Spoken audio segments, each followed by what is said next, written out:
अब हम next question solve कर लेते हैं। इसमें हमें फाइंड आउट करना है डेट इक्विटी रेशो, मतलब बिजनेस के ओनर्स के कंपैरिजन में हमारा बाहर से पैसा हमने कितना बोरो किया हुआ है, तो उसको हम बोलेंगे डेट इक्विटी रेशो। दोनों अमाउंट्स का जब हम कंपैरिजन करेंगे उसको हमें रेशो की फॉर्म में फाइंड आउट करना है।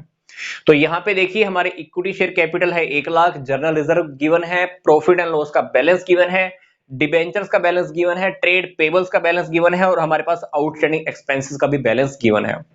तो सबसे पहले हम ये देख लेते हैं कि डेट इक्विटी रेशो का फॉर्मूला क्या होता है। Debt divided by equity. Debt को हम क्या बोलते हैं, लॉन्ग टर्म डेट्स, और इक्विटी को हम क्या कह सकते हैं, शेयर होल्डर्स फंड, मतलब शेयर होल्डर्स की लगा लो कि पूंजी कह लो, शेयर होल्डर्स का फंड जो बिजनेस में है वो कह लो। तो यहां पे डेट का क्या मतलब है, लॉन्ग टर्म डेट। तो इस क्वेश्चन की इक्वेशन के अंदर हमारे पास लॉन्ग टर्म डेट सिर्फ एक ही है, कितना, 75,000। तो ऊपर तो हमने लिखना है 75,000। अब नीचे इक्विटी क्या है, इक्विटी के अंदर मैं क्या कह सकता हूं, शेयर होल्डर फंड्स। अब शेयर होल्डर फंड्स के अंदर यहां पर तीन आइटम्स हैं, equity share capital, journal reserve, profit and loss का बैलेंस। तो इन तीनों को अगर मैं टोटल करता हूं तो कितना आ गया, ये 175।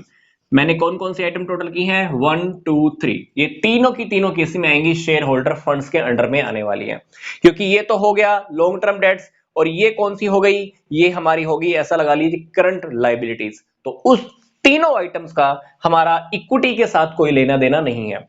तो इन दोनों को जब हम रेशो की फॉर्म में फाइंड आउट करेंगे तो आप ध्यान से देखिएगा, हमारे पास रेशो आ जाएगा 0.4 या 0.42 कह सकते हैं इज टू 1। इसका मतलब क्या है, ध्यान से देखिए, ऊपर क्या है, डेट, नीचे क्या है, इक्विटी। इसका मतलब है कि 1 रुपया अगर मालिकों का लगा हुआ है तो उसके कंपैरिजन में 0.42 पैसा हमने बाहर से बोरो किया हुआ है लॉन्ग टर्म डेट्स की फॉर्म में। यस, यही है डेट इक्विटी रेशो का मीनिंग।